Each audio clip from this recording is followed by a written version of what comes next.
ప్రజాగళం కోడూరు దద్దరిల్లిపోయింది. ఎటు చూసినా జనమే జనం, ప్రభంజనం. సముద్రాన్ని మరిపించే విధంగా ఈ కోడూరు కనపడస్తా ఉంది. తమిళ్లో ఒకటే అడుగుతున్నా మీ అందరినీ, ఇది చూసిన తర్వాత ఎవడైనా గెలుస్తాడా అని నేను అడుగుతున్నా. గెలిచే అవకాశాలు ఉన్నాయని అడుగుతున్నా మిమ్మల్ని. నేను ఒక విషయం మీరు గుర్తుపెట్టుకోవాలి. దోపిడీ రాజ్యం ఈ జగన్మోహన్ రెడ్డి గారు వచ్చిన తర్వాత మీరు చూస్తే ఒక అహంకారి, ఒక విధ్వంసం చేసే వ్యక్తి, రాష్ట్రాన్ని దోచేసిన వ్యక్తి, అతన్ని ఇంటికి పంపించాల్సిన అవసరం ఉందా లేదా అని మిమ్మల్ని అడుగుతున్నా. ఉంది అంటే గట్టిగా చప్పట్లు కొట్టి చెప్పండి, ఇంటికి పంపించాలని. 5 సంవత్సరాలు పరదాలు కట్టుకొని తిరిగాడు. ఇక్కడే కిరణ్ కుమార్ రెడ్డి గారు ఉన్నారు. ఆయన ముఖ్యమంత్రిగా పనిచేశాడు. నేను కూడా 14 సంవత్సరాలు ముఖ్యమంత్రిగా పనిచేశాను. ఏం తమ్ముళ్ళు ఎప్పుడైనా పరదాలు కట్టుకొని వచ్చావా అని మిమ్మల్ని అడుగుతున్నా. వచ్చావా అని మిమ్మల్ని అడుగుతున్నా. తమ్ముళ్ళు ఇప్పుడు పరదాలు తీసేసి వస్తున్నాడు మళ్ళీ. ఒక విషయం మీరు గుర్తుపెట్టుకోండి, 24 రోజులు సిద్ధం అన్నాడు, మేము సిద్ధం అన్నాడు. నేను అడుగుతున్నా, ప్రజలు సిద్ధం నిన్ను ఓడించడానికి. నేను అడుగుతున్నా, ఈ రైల్వే కోడూరులో ఏమైనా చేశావా అని అడుగుతున్నాను. రైల్వే కోడూరుకు ఒక పని జరిగిందా తమ్ముళ్ళు అని అడుగుతున్నా. జరగలేదంటే చేతుల పైకి చెప్పండి, జరగలేదని. ఏ ముఖం పెట్టుకుని ఓటు అడుగుతారని అడుగుతున్నా. రైల్వే కోడూరుకు చేయలేదు, కడపకేమైనా పని చేశావా అని అడుగుతున్నా. ఒక్క పని అయిందని అడుగుతున్నా. చేసుంటే సమాధానం చెప్పమని సవాల్ విసురుతున్నా. తమ్ముళ్ళు ఇంకొక విషయం ఆలోచించుకోండి. పక్కనే అన్నమయ్య ప్రాజెక్టు ఏమైంది తమ్ముళ్ళు? కొట్టుకొని పోయిందా లేదా? 3 రాజధానులు కడతా అంట ఈ చెత్త ముఖ్యమంత్రి. అన్నమయ్య ప్రాజెక్టు కాపాడలేవు, కొట్టుకొని పోయిన తర్వాత ఇండ్లు కట్టి లేవు, నువ్వు 3 రాజధానులు కడతారంటే ఎవరు నమ్మతారా తమ్ముళ్ళు అని అడుగుతున్నా. 3 రాజధానుల పేరుతో ఈ రాష్ట్రాన్ని అడ్రస్ లేకుండా చేసిన వ్యక్తి ఈ జగన్మోహన్ రెడ్డి, అవునా కాదా అని మిమ్మల్ని అడుగుతున్నా. ఇతర అహంకారే కాదు, ఒక సైకో నేచర్ ఉంది. అందుకే నేను పిలిపిస్తున్నా, సైకో పోవాలి, కూటమి రావాలి. ఏం తమ్ముళ్ళు మీ అందరి జీవితాల్లో ఏమైనా వెలుగు వచ్చిందా? మార్పు వచ్చిందా? జీవన ప్రమాణాలు పెరిగాయా అని అడుగుతున్నా మిమ్మల్ని. మీ ఖర్చులు పెరిగాయా లేదా? మీ ఆదాయం పెరిగిందా అని అడుగుతున్నా మిమ్మల్ని. దీనికి కారణం ఎవరు తమ్ముడు? పాలకుడే కదా అని అడుగుతున్నా. నేను చాలా మంది ముఖ్యమంత్రులు చూశాను. ఇక్కడే మాజీ ముఖ్యమంత్రులు 2 ఉన్నాం. కానీ ఇంత చెత్త ముఖ్యమంత్రిని నా జీవితంలో ఎప్పుడూ చూడలేదని మరొకసారి విజ్ఞప్తి చేస్తున్నా. ఏం తమ్ముళ్ళు కరెంటు ఛార్జీలు పెరిగాయా లేదా? ఎన్నిసార్లు పెంచారు? ఏ ముఖ్యమంత్రి అయినా పెంచాడా అని మిమ్మల్ని అడుగుతున్నా. ఎన్నికల ముందేం చెప్పాడు మీకు? కరెంటు ఛార్జీలు పెంచరని చెప్పాడా లేదా అని అడుగుతున్నా మిమ్మల్ని. 9 సార్లు అంటే 200 రూపాయలు కరెంట్ ఇప్పుడు ఎంత తమ్ముళ్ళు మీకు? 1000 రూపాయలు అవునా కాదా అని అడుగుతున్నా. ఆర్టీసీ రేట్లు పెరిగాయా లేదా? పెట్రోల్ డీజిల్ పెరిగిందా లేదా? నిత్యావసర వస్తువుల ధరలు పెరిగాయా లేదా? తమ్ముళ్ళు మద్యం ధర, మా తమ్ముళ్ళు కొంతమంది మద్యం బాబులు ఇప్పుడే ఉంటారు, ఇక్కడే ఉంటారు. ఒక తమ్ముడైతే ప్లే కార్డు పెట్టుకొని చూపిస్తున్నాడు. సార్ మళ్ళా కూటమి వస్తానే నాణ్యత కలిగిన మద్యం ఇవ్వండి, మా ఆరోగ్యం పోతా ఉంది, ఈ జలగా మమ్మల్ని దోచేస్తున్నాడు, మమ్మల్ని ఆదుకోమని ఒక తమ్ముడు ఇప్పుడే చెప్పాడు. తమ్ముళ్ళు నేను అడుగుతున్నా ఒక మాట, ఒకప్పుడు 60 రూపాయల మద్యం అవునా కాదా? ఇప్పుడెంత? Quarter bottle 200. 200 అంటే చూపేయండి, చేయలు 2000 చూపేయండి అందరూ. 200. ఆ 140 రూపాయలు ఎవరికి పోతున్నాయి? జగన్మోహన్ రెడ్డికి అవునా కాదా అని మిమ్మల్ని అడుగుతున్నా. అంటే ఎక్కడ అన్యాయం నాకైతే అర్థం కాలేదు. నాసిరకం మద్యం, బాధ్యత లేని ముఖ్యమంత్రి, పేదవాళ్ళని చితగా కొట్టే విధానం, మీ ఆరోగ్యాన్ని పూర్తిగా నాశనం చేసి మా ఆడబిడ్డల మంగళసూత్రాలు తెంపేసిన దుర్మార్గుడు ఈ జగన్మోహన్ రెడ్డి జలగని చెప్పి నేను మీకు తెలియజేస్తున్నా. అన్ని విధాలా దోచుకున్నారు. నేను ఒక విషయం ఇక్కడ అడుగుతున్నా, మీరు అందరున్నారు. పాపాల పెద్దిరెడ్డి కూడా ఇక్కడ ఒకడున్నాడు. మొత్తం మీరు చూస్తే ఆయన ఎమ్మెల్యే, ఆయన తమ్ముడు ఇంకోటి ఇక్కడ ఎమ్మెల్యే, ఆయన మంత్రి, ఆయన కొడుకు ఎంపీ. ఏం వరగబెట్టారు తమ్ముళ్ళు అని మిమ్మల్ని అడుగుతున్నా. ఇక్కడ ఎంపీ ఏమైనా పనులు చేశాడా? మీకు జరిగాయా? మీకు ఒక్కవి జరిగాయి కొన్ని. మీ వెరైటీస్ ఇక్కడే ఉంది. ఇది దోచుకున్న దొంగ ఎవడని అడుగుతున్నా మిమ్మల్ని. ఎవరు? మీ ఊర్లో వెరైటీస్ ఉంటే దాన్ని పూర్తిగా కొల్లగొట్టి 100,000 కోట్ల రూపాయలు దోచేసిన వ్యక్తి. ఇదే కాదు, ఇక్కడ ఎర్ర చందనం ఉంది. ఎర్ర చందనానికి ముఠా నాయకుడు ఎవడని మిమ్మల్ని అడుగుతున్నా. ఎవరని మిమ్మల్ని అడుగుతున్నా. అంటే నేనున్నప్పుడు ఎర్ర చందనాన్ని కంట్రోల్ చేశాం. కిరణ్ కుమార్ రెడ్డి గారు కంట్రోల్ చేశారు. స్మగ్లర్ని ఎక్కడికక్కడ నియంత్రణ చేసి ఈ ఎర్ర చందనం అనేది ప్రజల ఆస్తి, దీన్ని నమ్మి మీ ప్రజా సంక్షేమానికి ఖర్చు పెట్టాలనుకుంటే దుర్మార్గులు వచ్చిన తర్వాత స్మగ్లర్స్ ని డెవలప్ చేశారు. 100,000 కోట్ల రూపాయలు సంపాదించారు. ఇక్కడ ఎమ్మెల్యే కూడా అందులో స్మగ్లర్ లో ఒక భాగం అని మీ అందరికీ తెలియజేస్తున్నా.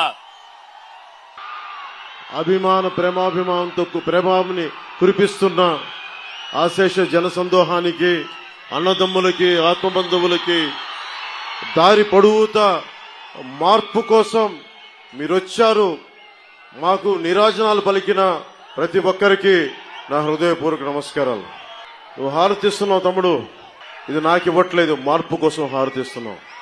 ఒకటే మాట, ఎక్కడికి వెళ్ళినా రాష్ట్రంలో ఏ మూలకెళ్ళినా యువతి యువకులు బయటకు వచ్చి మాకు మార్పు కావాలి, అలసిపోయాం, విసిగిపోయాం, మాకు మార్పు కావాలి అంటే ఆ మార్పుని నేను ఇప్పుడు గమనించలా, ఇప్పుడు గ్రహించలా.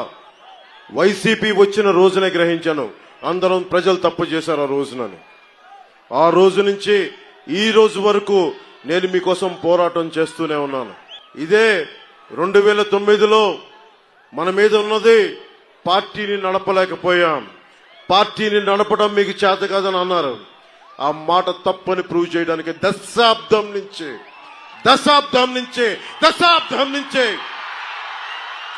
నిలబెట్టి చూపించాం, నిలబడి ఉన్నాం, మీ భవిష్యత్తు కోసం ఉన్నాం.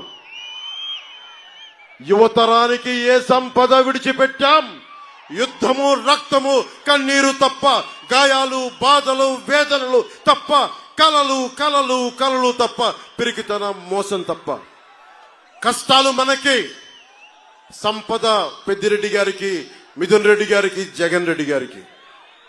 కష్టాలు మనకి, త్యాగాలు మనకి, బలిదానాలు మనకి. ఈ రోజున ఇంత మండుటెండలో వచ్చి ఇంతమంది రోడ్డు మీదకి వచ్చి మీరు తెలుపుతున్నారంటే మీ ఆవేదన నాకు అర్థమవుతా ఉంది. మీ కష్టం తెలుసుకున్నవాడిని, మీలో ఒకరిని 30,000 మంది ఆడపిల్లలు ఆంధ్రప్రదేశ్ నుంచి గాయపైతే అదృశ్యమైతే వీళ్ళకి పట్టదు.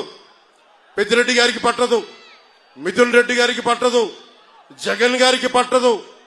వాళ్ళు వచ్చి కేవలం దోపిడీ చేయడం తప్ప ఇంతమంది ఆడపిల్లలు అదృశ్యం అయిపోయారే, వీళ్ళ గురించి మాట్లాడాలన్న ధ్యాస లేదు వీళ్ళకి. ఢిల్లీలో ఒక రోజున మిథున్ రెడ్డి గారు కనిపించారు. పార్లమెంటరీ అఫైర్స్ మినిస్టర్ మ్యారేజ్కి వెళ్తే ఆయన చాలా గర్వంగా చెప్తున్నారు, చిత్తూరు జిల్లాలో ఎవరు వచ్చినా సరే మేము ఒప్పుకోం, మేము ఒకళ్ళ జోలికల్లా మా నియోజకవర్గాలకు వస్తే మేము వాళ్ళని మామూలుగా వదలమని చెప్తా ఉన్నారు నాతోటి. మిథున్ రెడ్డికి ఒకటే చెప్తా ఉన్నా, మిథున్ రెడ్డి నీకు పిఠాపురంలో పనేంటి అంటే మీ రాష్ట్రం మీ గుత్తాధిపత్యం అనుకుంటున్నారా? మీరు రాష్ట్రం ఒక్కరిది అనుకుంటున్నారా? రాష్ట్రం మీ 5 మందిది అనుకుంటున్నారా? ఇన్ని కోట్ల మంది ప్రజల్ని మర్చిపోయారా? ఇన్ని విభిన్నమైన కులాలను మర్చిపోయారా? అక్కడ రోజు నమాజ్ చేసే ముస్లిం సమాజాన్ని మర్చిపోయారా? దారి పొడవునా క్రైస్తవ చర్చిలు ఉన్నాయి, వారిని మర్చిపోయారా? దేవాలయాలు ఉన్నాయి, వారిని మర్చిపోయారా? ఏం దౌర్జన్యం చేస్తారు? రాజకీయాలు ఇక్కడ అందరికీ ఒకటే చెప్తా ఉన్నా, నాకేం సరదా కాదు రాజకీయాలు. అడ్డగోలుగా ప్రతి అడ్డమైన ఎదవ చేత తిట్టించుకోవడానికి నాకు పౌరుషం లేదనుకుంటున్నారా మీరు? ప్రతి పనికి మాలిన ఎదవ తిడతాడు. దేనికోసం తిట్టించుకుంటున్నా? మీ భవిష్యత్తు కోసం, ఆడబిడ్డల సంరక్షణ కోసం, ఆడబిడ్డల భద్రత కోసం, పెద్దలకి ఒక భద్రత ఇవ్వడం కోసం, కన్నీరు పెట్టే రైతాంగం కన్నీరు తోడడం కోసం, మీ భవిష్యత్తు కోసం. ఓటు ఎందుకు చీలకూడదన్నాను? రాయలసీమ ఒకరి గుత్తాధిపత్యమా? రాయలసీమ ఒకరి గుత్తాధిపత్యమా? జగన్ గుత్తాధిపత్యమా? రాయలసీమ ఏం మాట్లాడతావు నువ్వు? వెళ్ళి కర్నూలుకి వెళ్ళో, కొన్నిదేల గ్రామం ఉంటుంది, వెళ్ళి చూడు. అక్కడ ఏదో రాయలసీమ నీ గుత్తాధిపత్యం అన్నట్టుగా మాట్లాడతావు. దమ్ము లేవా మాకు? ధైర్యం లేదా మాకు? ఏం మాట్లాడతావు? 40 మందిని మట్టలు చేసి బెదిరిస్తారా మీరు? పెద్దిరెడ్డి గారు అరే ఎర్రచందనం వీళ్ళకి ఇంధనం అయిపోయింది. వీరికి అడ్డొచ్చిన వాళ్ళు నరికేస్తారు, కాళ్ళు చేతులు తీసేస్తారు, హాస్పిటల్లో ఇంజక్షన్ చంపేస్తారు. గంగిరెడ్డి లాంటి ఒక మాఫియా డాన్, ఎర్రచందనం డాన్, అలిపిరి కట్నం నిందితుడు 15లో మారిషస్ లో అరెస్ట్ చేస్తే మళ్ళీ ఈ రోజు అతను మిథున్ రెడ్డితో తిరుగుతూ ఉంటాడు. వైసీపీ గూండాలందరికీ గుర్తుపెట్టుకోండి, పవన్ కళ్యాణ్ చెప్తున్నాడు, రైల్వే కోడూర్ నడి బొడ్డులో నిలబడి చెప్తున్నా, రైల్వే కోడూర్ నడి బొడ్డులో నిలబడి చెప్తున్నా, ఒక్కొక్క వైసీపీ గూండాలకి ప్రాణత్యాగం అలా వదిలేయగలను, గుర్తుపెట్టుకో. కానీ సగటు మనిషిని బాధిస్తున్నారు మీరు, సగటు మానవ హక్కుల్ని కాలరాస్తున్నారు మీరు. మీ అంతు చూస్తాం, వీధుల్లోకి లాక్కొస్తాం. మర్చిపోకండి, ఇంతమంది యువతున్నారు, మీరు కలల ఖనిజాలతో చేసిన యువత. మీరే కనుక నిజంగా గుండె లోతుల్లోంచి ధైర్యం తెచ్చుకుని రోడ్ల మీదకి వస్తే ఒక పెద్దిరెడ్డి, మిథున్ రెడ్డి, జగన్ రోడ్ల మీదకి రాగలరా? మీకు పిరికితనం వచ్చేసింది, మీలో ధైర్యం చచ్చిపోయింది. మీలో నేను వచ్చినప్పుడు రోడ్ల మీదకి రావడం కాదు, తప్పు జరిగినప్పుడు రోడ్ల మీదకి వచ్చి బయటికి రావాలి, నిలబడాలి. ధైర్యం లేని సమాజం కుళ్ళిపోతే చచ్చిపోతే. రాయలసీమ ఇది, రాయులేలిన సీమ ఇది. ఆ సీమ నుంచి వచ్చి మీరు భయపడతానంటే ఎట్లా? మీరు భయపడతానంటే ఎట్లా? భయపడకండి, నేనున్నా, మీకు అండగా ఉంటా. మీకు ధైర్యం లేకపోతే మార్పు రాదు. ఒకవైపు కిరణ్ కుమార్ రెడ్డి గారు ఉమ్మడి రాష్ట్రానికి ముఖ్యమంత్రిగా చేశారు, ఇంకొక వైపు ఆంధ్రప్రదేశ్ రాష్ట్రానికి, ఉమ్మడి ఆంధ్రప్రదేశ్ రాష్ట్రానికి ముఖ్యమంత్రిగా చేసిన వ్యక్తి. ఒకరు 14 సంవత్సరాలు, ఒకరు 3.5 సంవత్సరాలు ముఖ్యమంత్రులుగా చేసిన వ్యక్తులు. అలాంటిది 5 సంవత్సరాలు వచ్చిన వ్యక్తి తండ్రి చచ్చిపోతే రెండో రోజు ముఖ్యమంత్రి కావాలని కలలుగన్న వ్యక్తి, ఆ వ్యక్తికి భయపడతారా మీరు? జగన్ లో బ్లూ కలర్ రక్తం ఉంటుందా? జగన్ 6 అడుగులు 8 అడుగులు ఉండి అంటే ఏం దెబ్బ పడదా జగన్ కి? ఎందుకు భయపడుతున్నారు మీరు? రాయలసీమ మీరు నేల అన్నం తింటున్నారు కదా, మీరు కూడా జొన్న కూడు తింటం లేదా? రాగి సంకటి తింటం లేదా? మీకు పౌరుషం రాదా? మీకు పౌరుషం రాదా? మీకు ఇంతేనా మీ పౌరుషం? పెద్దిరెడ్డికి భయపడతారా మీరు? మిథున్ రెడ్డికి భయపడతారా మీరు? పెద్దిరెడ్డి తమ్ముడికి భయపడతారా మీరు? గంగిరెడ్డికి భయపడతారా మీరు? అరే దమ్ము ధైర్యం ఏమైపోయింది రాయలసీమకి? అరే మీరు ఒకటే చేయండి, గొడవలు పెట్టుకోకర్లా, కత్తులు తీయక్కర్లా, కర్రలు తీయక్కర్లా. వచ్చే మనకి ఎన్నికలు వస్తున్నాయి. ఈ ఎన్నికల రోజున కమలం గుర్తుకి రాజంపేట ఎంపీ పార్లమెంట్ అభ్యర్థిగా కిరణ్ కుమార్ రెడ్డికి గుద్దేసేయండి. రైల్వే కోడూర్ అసెంబ్లీ అభ్యర్థిగా జనసేన నుంచి ఆరవ శ్రీధర్ పోటీ చేస్తా ఉన్నారు. వారికి నిలబడండి. చెప్పాల్సిన మేజర్ సమస్యలని చెప్పారు, చంద్రబాబు గారు చెప్పారు. నేను మీకు ఒకటే మాటిస్తున్నా, విద్యార్థులకి ఫీజు రీఎంబర్స్మెంట్ జరుగుతుంది. రాగానే ఫీజు రీఎంబర్స్మెంట్ జరుగుతుంది. అలాగే సిపిఎస్ రద్దు మీద చంద్రబాబు గారు రేపు మేనిఫెస్టోలో చెప్తా ఉన్నారు, ఒక బలమైన పరిష్కార మార్గం కనుక్కుంటాం. అలాగే అడ్డగోలుగా విభజించారు జిల్లాల్ని, వాటిని సరిచేస్తాం. అలాగే ఇక్కడ ఏమైతే ఫుడ్ ప్రాసెసింగ్ యూనిట్స్ కావాలో, కోల్డ్ స్టోరేజ్లు కావాలో అవన్నీ చేస్తాం. ముఖ్యంగా ఇది జనసేన బాధ్యత. ఎమ్మెల్యే మన అభ్యర్థి కాబట్టి మరింత బాధ్యతగా ముందుకెళ్తాం.